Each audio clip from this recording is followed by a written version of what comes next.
হরে কৃষ্ণ হরি বল।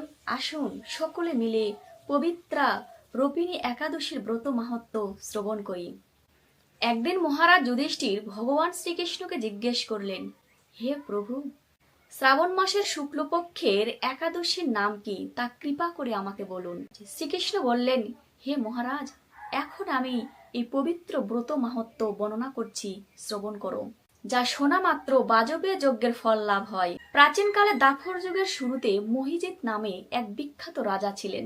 তিনি মাহিষ্মতি রাজ্যের রাজা ছিলেন, কিন্তু দুঃখের বিষয় এই যে তার মনে বিন্দু মাত্র কোনো সুখ শান্তি ছিল না, কেননা তিনি ছিলেন অপুত্র। পুত্রহীনের ইহলোক পরলোক কোথাও সুখ শান্তি হয় না।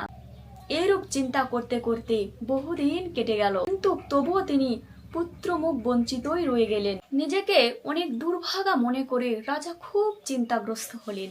তখন প্রজাদের সামনে গিয়ে বলতে লাগলেন, হে প্রজাবৃন্দ, তোমরা শোনো, আমি তো এই জন্মে কোনো পাপ কাজ করিনি, অন্যায় ভাবে আমার রাজকোষ বৃদ্ধি করিনি, ব্রাহ্মণ দেবতাদের সম্পদ আমি কখনোই গ্রহণ করিনি, উপরোক্ত প্রজাদেরকে পুত্রবৎ পালন করেছি, ধর্মরূপ আমি রাজত্ব করে দুষ্টদের দণ্ড দিয়েছি, স্বজন ব্যক্তিদের যথাযথ সম্মান করতে কখনো অবহেলা করিনি। তাই হে ব্রাহ্মণগণ, এই প্রকার ধর্ম অবলম্বন করা সত্ত্বেও কেন আমার পুত্র সন্তান লাভ হলো না, তা আপনারা কৃপা করে অনুসন্ধান করুন। রাজার এই প্রকার কাতর উক্তি শুনে ব্যথিত মনে পুরোহিত ব্রাহ্মণগণ রাজার মঙ্গলের জন্য গভীর বনে ত্রিকালযজ্ঞ মুনি ঋষির কাছে যাওয়ার জন্য মনস্থ করলেন। বনের মধ্যে ঋষিদের আশ্রমের সন্ধান করতে করতেই তারা এক মুনির সন্ধান পেলেন। তিনি দীর্ঘায়ু, নীরব, নিরাকার হয়ে গভীর তপস্যায় মগ্ন ছিলেন। তাকে দেখে সকলেই ধন্য হল। তারা সকলে পরস্পরে বলতে লাগলেন, আমাদের বহু জন্মের তপস্যার ফলে আমরা এই মহামুনির দর্শন পেলাম। তারপর ঋষিবর তাদের সমর্থন করে বললেন, কি কারণে আপনারা এখানে এসেছেন এবং কেনই বা আমার এত প্রশংসা করছেন, তা স্পষ্ট করে বলুন। আপনাদের যাতে মঙ্গল হয় আমি নিশ্চয়ই তার চেষ্টা করব। ব্রাহ্মণগণ তখন বললেন, হে ঋষিবর, আমরা যে উদ্দেশ্যে আপনার কাছে এসেছি তা কৃপা করে শুনুন। এই পৃথিবীতে আপনার মতো শ্রেষ্ঠ ব্যক্তি আর কোথাও নেই। মহিজিৎ নামে এক রাজা নিঃসন্তান হওয়ায় বহু দুঃখে তার জীবন অতিবাহিত হচ্ছে। আমরা তার প্রজা, কিন্তু তিনি আমাদেরকে পুত্ররূপ পালন করেন, কিন্তু তার একটি পুত্র না থাকায় আমরাও তাতে মর্মাহিত।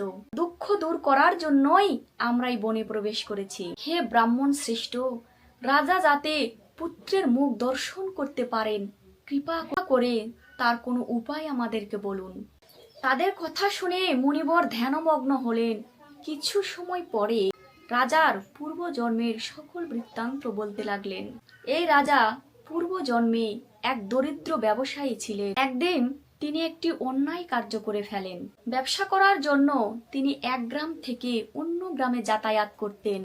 এক সময় জ্যৈষ্ঠ মাসের শুক্লপক্ষে দশমীর দিনে কোথাও যাওয়ার পথে তার প্রচন্ড তৃষ্ণা পেয়ে যায়। গ্রামের এক ধারে এক জলাশয় দেখতে পান। সেখানে তিনি জল পান করতে যান। সেখানে গিয়ে দেখেন এক গাভী তার বাছুর সহ জল পান করছে। তিনি তাদেরকে তাড়িয়ে দিয়ে সেখানে জল পান করলেন। এই পাপ কর্মের ফলেই তিনি পুত্র সুখে বঞ্চিত হয়েছেন, কিন্তু পূর্ব জন্মের কোনো নিষ্কৃতির ফলেই কিন্তু তিনি এই রকম রাজ্য লাভ করেছেন। হে মুনিবর, শাস্ত্রে তো আছে যে পূর্ণ দ্বারা পাপ ক্ষয় হয়। আপনি এমন একটি পূর্ণ ব্রতের কথা বলুন যাতে তার পাপ দূর হয় এবং আপনার অনুগ্রহে তিনি একটি পুত্র সন্তান লাভ করতে পারেন।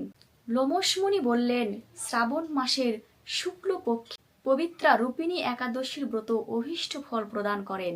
আপনারা যথাবিধি তা সকলে পালন করুন। লোমশ মুনির উপদেশ শুনে সকলে আনন্দে চিত্তে গৃহে প্রবেশ করে রাজাকে সকল কথা খুলে বললেন। তারপর সকলে মিলে মুনির উপদেশ অনুসারে ব্রত পালন করতে লাগলেন এবং তাদের সকলের পূর্ণ ফল তখন রাজাকে প্রদান করলেন। সেই পুণ্যের ফলেই রাজমহিষী গর্ভবতী হলেন। উপযুক্ত সময়ে বলিষ্ঠ এক সর্বাঙ্গ সুন্দর পুত্র সন্তানের জন্ম দিলেন। ভবিষ্যত্তর পুরাণে এই মাহাত্ম্য বর্ণিত রয়েছে। এই ব্রত মাহাত্ম্য যিনি পাঠ বা শ্রবণ করবেন তিনি সকল পাপ থেকে মুক্ত হবেন এবং পুত্র সুখ ভোগ করে অবশ্যই দিব্যধাম প্রাপ্ত হবেন। তো এই হচ্ছে পবিত্রা রূপিণী একাদশীর ব্রত মাহাত্ম্য কথা। সকলে শ্রবণ করুন এবং রাধা মাধবের কৃপা লাভ করুন। আর এরকম আরো ভক্তিমূলক ভিডিও পেতে আমাদের সাথে থাকুন। রাধে রাধে।